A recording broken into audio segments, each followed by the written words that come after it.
নমস্কার। আজকে আমরা শুনব শ্রী শ্রী সারদা মায়ের অমৃত কথা। শ্রীমা তার গৃহী ভক্তদের সংসার জীবনে কিভাবে চলতে হয় এবং বিভিন্ন কাজকর্ম কিভাবে পালন করতে হয় সেই বিষয়ে নানা উপদেশ দিতেন। সেই সব মায়ের উপদেশের কথাই আমরা এখানে শুনব। একবার মায়ের ভাইঝি নলিনী দিদি ওপরের অপরিষ্কার পায়খানা ধুয়ে অশুচি বোধে গঙ্গা স্নানে গিয়েছিলেন। সেই প্রসঙ্গে মা নলিনী দিদিকে বলেছিলেন, তাতে কি, বিষ্ঠা তো আর ছুসনি, আর ছুলেই বা কি, পেটের মধ্যেও তো রয়েছে। ঠাকুর বলতেন, একটা গামলায় ডাল ভাত তরকারি ছানা মাখন রেখে দাও, দুদিন পরে পচে দুর্গন্ধ হবে। বিষ্ঠাও তো তাই। তিনি দক্ষিণেশ্বরে নিজের মল মুখে দিলেন। ন্যাংটা তোতাপুরি বললে, ও তো আপনার মল। তখন ঠাকুর অন্য কোথাও গিয়ে চাকলেন। শ্রীমা আরও বললেন, আমিও তো দেশে কত শুকনো বিষ্ঠা মারিয়ে চলেছি। দুবার গোবিন্দ গোবিন্দ বললুম, ব্যাস শুদ্ধ হয়ে গেল। মনেতেই সব, মনেই শুদ্ধ, মনেই অশুদ্ধ। মানুষ নিজের মনটি আগে দোষী করে নিয়ে তবে পরের দোষ দেখে। পরের দোষ দেখলে তাদের কি হয়? নিজেরই ক্ষতি। আমার এইটা ছেলেবেলা থেকেই স্বভাব যে আমি কারো দোষ দেখতে পারতুম না। আমার জন্য যে এতটুকু করে আমি তাকে তাই দিয়ে মনে রাখতে চেষ্টা করি। তা আবার মানুষের দোষ দেখা। মানুষের কি দোষ দেখতে আছে? ওটি শিখিনি। ক্ষমারূপ তপস্যা। জনৈক যুবককে মন্ত্র দীক্ষা দিতে অস্বীকৃতা মায়ের মন্তব্য, তোমাদের সব গোসাই গোবিন্দ আছেন, তাদের কাছ থেকে মন্ত্র নেবে। প্রসঙ্গক্রমে মা বললেন, কুলধর্ম অনুযায়ী চলা উচিত। জাতি বিচার সংসারে থাকলে মেনে চলতে হয়। বাগবাজারে নতুন বাড়িতে এসে মা পানি বসন্ত রোগে আক্রান্ত হলে তাকে স্থানীয় এক শীতলা মন্দিরের পূজারীর চিকিৎসাধীনে রাখা হয়। মা প্রত্যহ সেই পুরোহিতকে গলবস্ত্র হয়ে প্রণাম করে পদধূলি নিতেন। তার সেবক আপত্তি করলে মা বললেন, কি জানো বাবা, হাজার হোক ব্রাহ্মণ, ভেকের মান দিতে হয়। ঠাকুর তো আর ভাঙতে আসেননি। ঠাকুরের গৃহী সন্তান উমেশবাবুকে লোক ব্যবহার সম্পর্কে মা উপদেশ দিয়েছিলেন, তুমি ঠাকুরের সন্তান, তুমি শত্রুর সঙ্গেও মিত্র ব্যবহার করিবে, ইহাতে ঠাকুর তোমার মঙ্গল করিবেন। জনৈক রূপবতী সম্পত্তির অধিকারিণী বালবিধবা দীক্ষিত সন্তানকে শ্রীমা আচরণ শিক্ষা দিয়েছিলেন। মা বলতেন, দেখো মা, পুরুষ জাতকে কখনো বিশ্বাস করো না। অন্য পরের কথা কি, নিজের বাপকেও না, ভাইকেও না, এমনকি স্বয়ং ভগবানও যদি পুরুষ মানুষ রূপ ধারণ করে আসে তোমার সামনে, তাকেও বিশ্বাস করো না। ব্যক্তিগত প্রয়োজনে একজন পুরুষ ভক্তকে মা বলেছিলেন, মেয়ে মানুষকে কখনো বিশ্বাস করবে না, মেয়ে মানুষ সব করতে পারে। খাওয়ার পর আমজাদ এঁটো পাতা তুলে নিয়ে গেলে মা উচ্ছিষ্ট স্থানটিতে জল দিয়ে ধুয়ে দিলে নলিনী দিদি বলেন যে তার জাত গেল। শুনে মা ধমক দিয়ে বললেন, আমার শরৎ মানে শারদানন্দজি যেমন ছেলে, এই আমজাদও তেমন ছেলে। মা মেয়েদের আধুনিক কালের উপযোগী শিক্ষা ও কাজকর্মে উৎসাহ দিতেন। মাকু রাধুর স্কুলে পড়া সম্বন্ধে শ্রীমা বলেছিলেন, লেখাপড়া শিখলে, কাজকর্ম শিখলে নিজেরাও সুখে থাকবে, অপরকেও সুখী রাখতে পারবে তাদের উপকার করে। মায়ের বাড়ির সামনে বস্তিতে সময় মতো ভাত রান্না না করে রাখার অপরাধে এক পুরুষ তার স্ত্রীকে বেদম প্রহার করায় উত্তেজিত মায়ের উক্তি। মা রেগে গিয়ে বললেন, বলি ও মিনসে, বউটাকে একেবারে মেরে ফেলবি নাকি? মোলো যা। মেয়েদের স্বাধীন চলাফেরা ও স্বাধীন থাকা প্রসঙ্গে শ্রীমা বললেন, ঠাকুর বলতেন, জরু গরু ও ধান এই 3 রাখবে আপন বিদ্যমান। আরও বললেন, এইসব চারাগাছের সময়ে বেড়া না দিলে ছাগলে মোড়াবে মাথা। জনৈক বালবিধবা স্ত্রীভক্তকে সে একাদশীতে কি খায় মা জিজ্ঞাসা করায় ভক্তটি মাকে বলে যে সে আগে সাগু খেত, কিন্তু এখন নানা রকম ভেজালের কথা শুনে আর কিছু খায় না। শুনে মা বলছেন, না না, আমি বলছি তুমি সাগু খেও, এতে শরীর ঠান্ডা থাকে। মা আরও বললেন, বাছা, অনেক কঠোর করেছো, আমি বলছি আর করো না। দেহটাকে একেবারে কাঠ করে ফেলেছ। দেহ নষ্ট হলে কি নিয়ে সাধন ভজন করবে মা?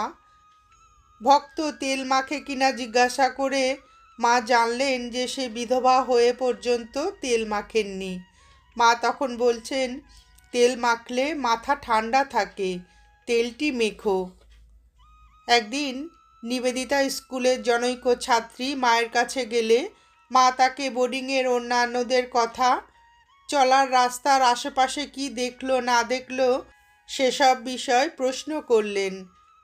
সে সকল বিষয়ে সঠিক উত্তর দিতে না পারায় মা বলছেন, দেখো মা, যেখান দিয়ে যাবে তার চতুর্দিকে কি হচ্ছে না হচ্ছে সব দেখে রাখবে, আর যেখানে থাকবে সেখানকারও সব খবরগুলি জানা থাকা চাই, কিন্তু কাউকে কিচ্ছু বলবে না।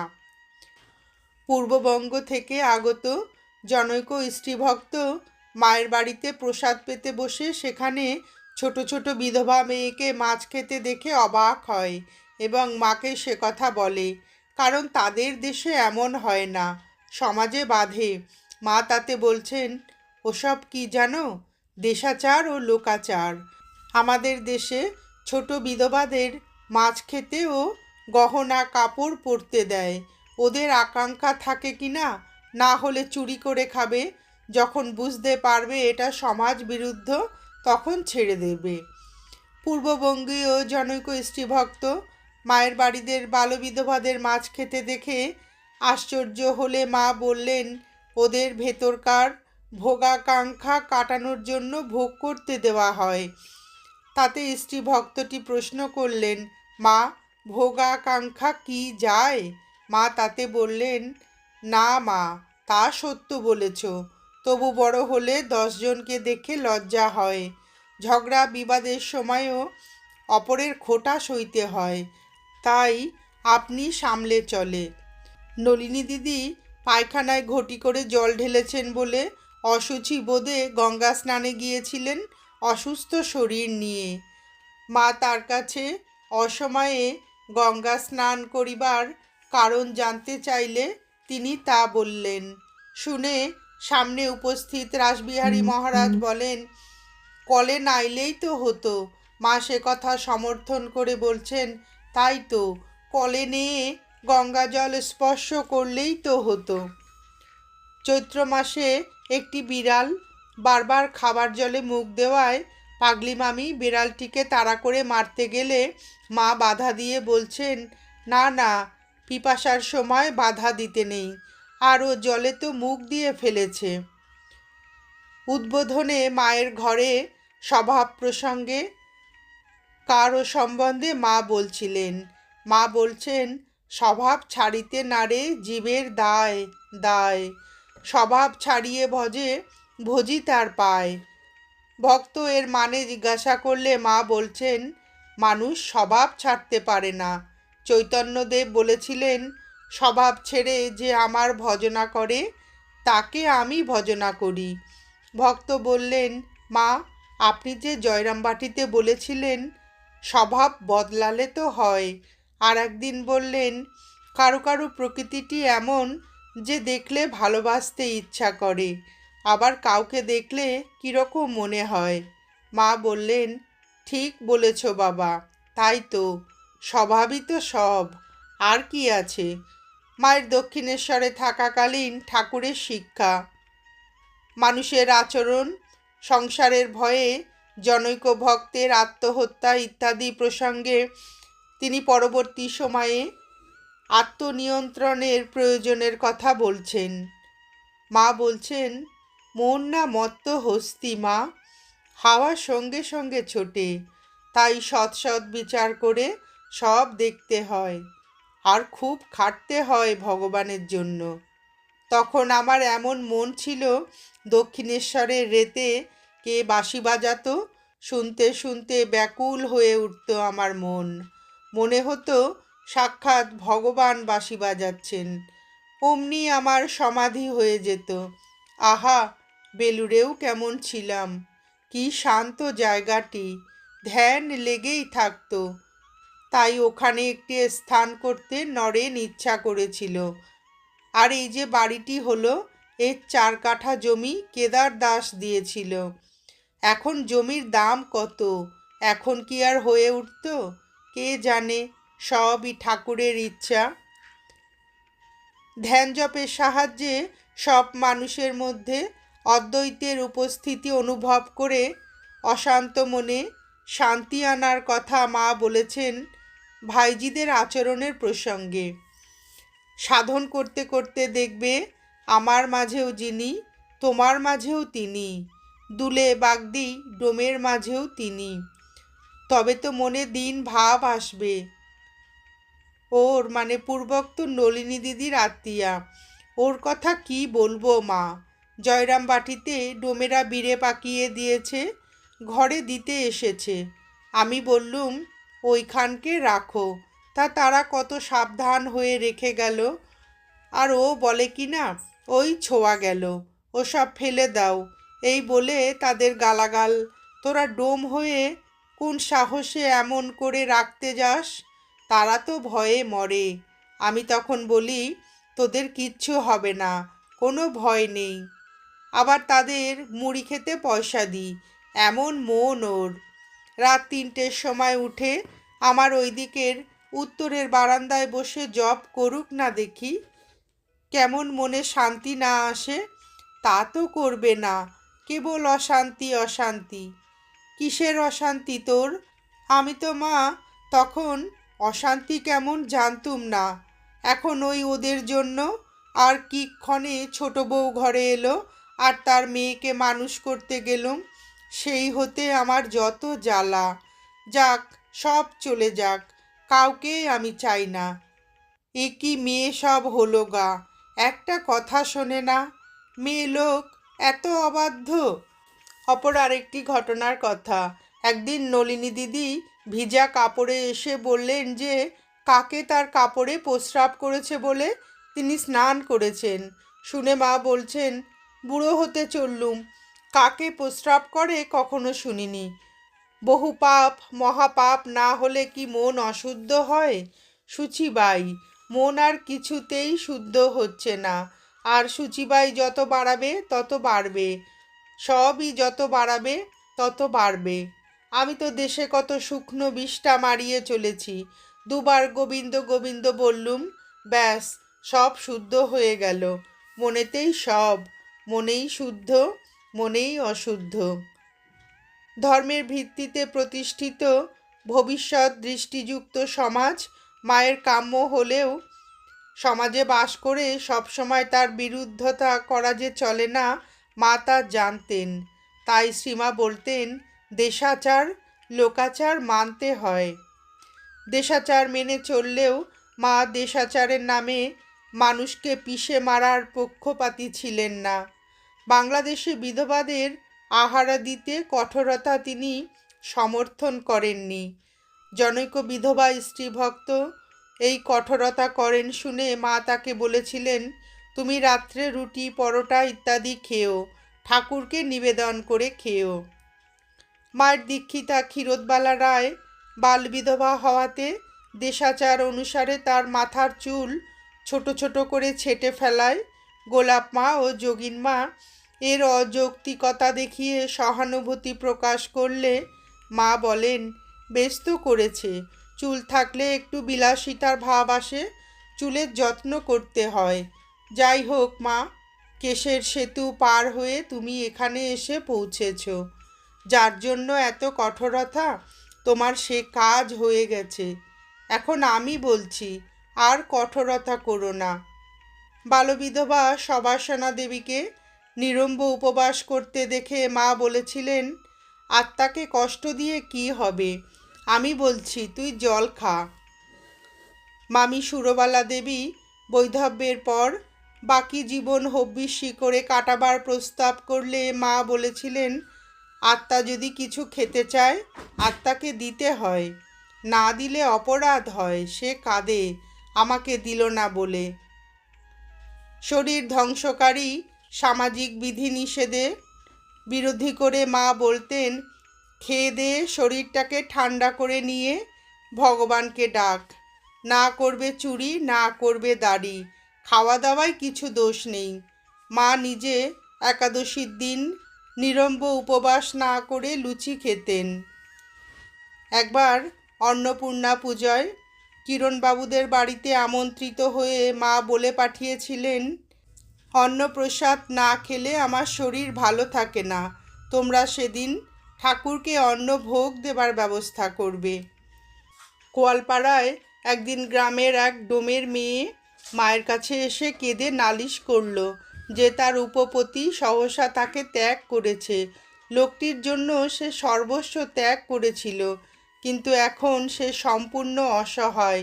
মা তার দুঃখের কাহিনী শুনে ডোমকে ডেকে বললেন, ও তোমার জন্য সব ফেলে এসেছে, এতদিন তুমি ওর সেবাও নিয়েছ, এখন ওকে ত্যাগ করলে তোমার মহা অধর্ম হবে, নরকেও স্থান পাবে না। মায়ের কাকা নীলমাধবের দেহত্যাগের পর সব বাহকদের একজন জাতিতে শূদ্র ছিলেন বলে গোলাপ মা আপত্তি করায় মা বলছেন, শূদ্র কে গোলাপ, ভক্তের জাত আছে নাকি? মা জনৈক স্ত্রী ভক্তের হাতে মাখন মাখানো অন্নপ্রসাদ চেপে দিয়ে বললেন, মাথায় ছুঁয়ে খেয়ে ফেলো।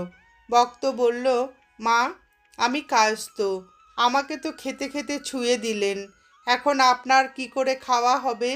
মা বললেন, তোমাদের সঙ্গে আমার আবার জাতের বিচার কি, তোমরা যে আমারই সন্তান, প্রসাদ খেয়ে ফেলো। একবার জয়রামবাটিতে জগদ্ধাত্রী পুজোর সময় রাত্রে মা জনৈক সেবককে বলেছিলেন, ভক্তের আবার জাত কি, সব ছেলে এক, আমার ইচ্ছা হয় সকলকে এক পাত্রে বসিয়ে খাওয়াই, তাই এই পোড়া দেশে আবার জাতের বড়াই আছে। যা হোক, মুড়িতে তো আর দোষ নেই, কাল এক কাজ করো, খুব সকালে কামারপুকুরে সত্যময়রার দোকান থেকে বড় বড় জিলিপি 2 সের নিয়ে এসো। পরদিন সকালে শ্রীমা বড় থালায় করে মুড়ি আর জিলিপি ভক্তদের খাইয়েছিলেন। পীতাম্বরনাথ নামে জনৈক শূদ্র ভক্ত জয়রামবাটিতে সকলের সঙ্গে বসে খেতে ইতস্তত করেন শুনে গৌরীমা বলেছিলেন, গুরুগৃহে সকলেই এক। এরপর একদিন মা তাকে ডেকে বলেন, তুমি কি যোগী বলে সংকোচ বোধ করো? তাতে কি বাছা, তুমি যে ঠাকুরের গণ, ঘরের ছেলে, ঘরে এসেছ, তোমাকে কিছু জিজ্ঞাসা না করেই মন্ত্র দিয়েছি, তাতে কি বুঝতে পারো না যে তুমি আমাদেরই ঘরের ছেলে? পাড়াগায়ে সামাজিক বাধা আছে বলে তুমি শঙ্কা করোনি, এখানে কেউ তোমাকে কিছু জিজ্ঞাসা করবে না, গায়ে পড়ে পরিচয় দেবার দরকার কি? সধবার বেশে থাকলেও মা মৎস্যাহার করতেন না। তার এক দূর সম্পর্কীয় কাকা এর কারণ জিজ্ঞাসা করলে শ্রীমা বলেছিলেন, ঠাকুর আমাকে বলেছিলেন বেদাচার মেনে চলো, লোকাচার মেনে চলো না। আমি মাছ খাই না কেন? আমার জ্ঞানী ছেলেরা সে কথা বলতে পারে বটে, কিন্তু আমাকে সমাজে ভাইদের সঙ্গে থাকতে হয়, আমি যদি মাছ খাই এদের ওপর অত্যাচার হবে। জনৈক ভক্তের সাময়িক চরিত্র বিচ্যুতির কথা শুনে মা বলেছিলেন, কী বা হয়েছিলে? বেটা ছেলে মেয়ে তো নয়, মেয়েদের হলে দোষ, বেটা ছেলের অমন হয়, কত বড় বড় মহর্ষি পড়ে গেল। জয়রামবাটিতে একবার ভক্ত সন্তান সিন্ধুনাথ পাণ্ডা ও অপর একজন ব্রাহ্মণ বিজয়া দশমীর রাত্রে একসঙ্গে খেতে বসেছেন। খাওয়া হলে সিন্ধুনাথবাবু নিজের উচ্ছিষ্ট পাতা তুলে ওই ব্রাহ্মণকেও ওইরূপ করতে বললে মা বাধা দিয়ে বলেন, না বাবা, উনি ব্রাহ্মণ, ওকে এ কথা বলতে আছে। ব্রাহ্মণের প্রতি সবিনয়ে মা বললেন, আপনি মুখ ধুন গে। নমস্কার, আজ এ পর্যন্তই। শ্রী শ্রী মায়ের গৃহী ভক্তদের দৈনন্দিন জীবন সম্পর্কে বিভিন্ন উপদেশের এই ঘটনার কথা শুনে আপনাদের ভিডিওটি কেমন লাগলো জানাবেন। শ্রী শ্রী ঠাকুর, শ্রীমা ও স্বামীজির অফুরন্ত আশীর্বাদ আমাদের সকলের মাথার ওপর অঝোর ধারায় বর্ষিত হোক, এই প্রার্থনা করে ভিডিওটি শেষ করছি।